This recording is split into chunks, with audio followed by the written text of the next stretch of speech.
Hey guys, welcome back to my channel. Hope you guys had a great Chinese New Year. Now I'm at Swiss Cheese Crag, the entry-level beginner's crag in Yangshuo. You may have heard of rock climbing before, or you may have done a little bit of indoor climbing. Now you are ready to give outdoor climbing a go.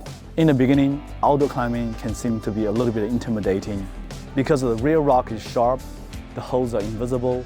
Hi, I'm Zandeqi, outdoor climbing coach in Yangshuo. Over the last 15 years, I've coached many total beginners and many transitioning from indoor climbing to outdoor climbing. And I've seen some classic beginners' mistakes over and over again.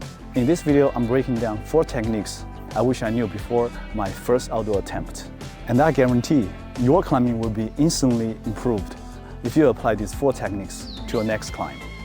Let's get right into it.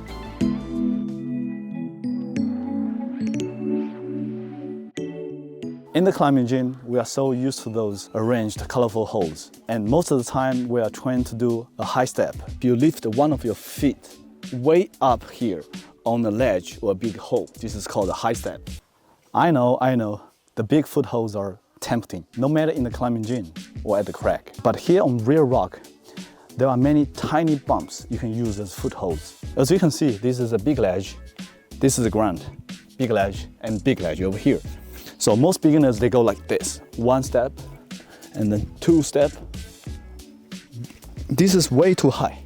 What you should do is to find some tiny intermediate foot placement in between the ground, first ledge and second ledge.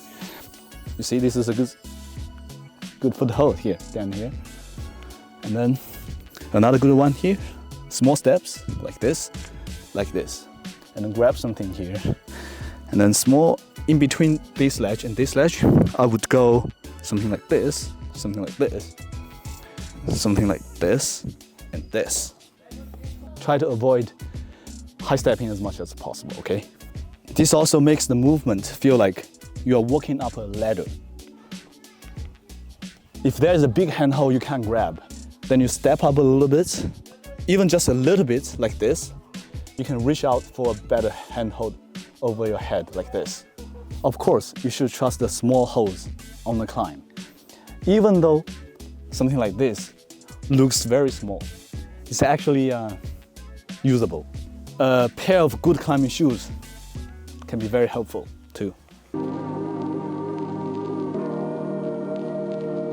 Beginners often remain in bent arm position when they climb, which wastes significant energy. No matter how good your footwork is, your arms are going to be tired out pretty soon. If you're climbing with bent arms, you should straighten your arms when you're climbing. So this is the wrong way to do it. Beginners bend their arms like this, always bend their arms. Climbing, bend their arms. This is a very bad technique. Even a slight bend in your elbow, your muscles are working to hold it there. Instead of doing this, you should do this.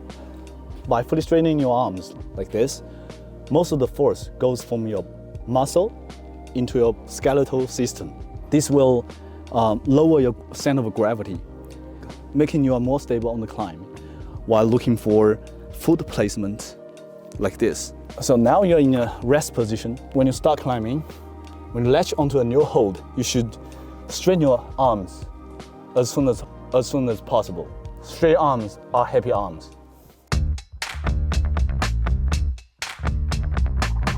Most of the beginners struggle at their first outdoor attempt is that they simply pull too much. Instead, you should push with the palm as much as possible, and you will climb more energy saving, more efficiently. I'll show you guys what I mean here. Most beginners pull too much, like this. Pull, a lot of pull, another pull. This is not a good technique.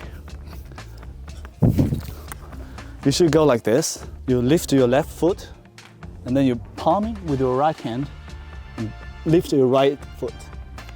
And then push with the left, lift your left foot. Pushing with your palm uses your tricep and shoulder muscles, allowing your forearms to rest. This way, you'll be more efficient, you'll be more stable, more balanced on the climb. Imagine this is the ledge of a swimming pool. First of all, what you're gonna do is you pull up to your waist and then flip your hand like this. And then push up like this to let your body over the swimming pool ledge. This is also known as mantle. Or when you're stemming, you often use opposing palms on either side of the wall to keep yourself in place while moving your feet.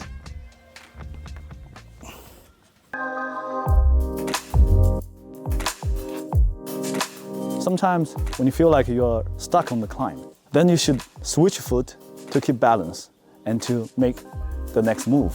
What I mean by foot match is that, as you can see, there's a really good foothold here. A lot of beginners, they just go a high step like that. This is not a good technique. Instead, you should match your foot. Bring your left foot down to this weighted right foot and look for some lower foothold somewhere here, like this, and then step up. By doing this, I can avoid doing a high step, which is energy wasting. If the route requires a traverse, you also need to match your foot like this,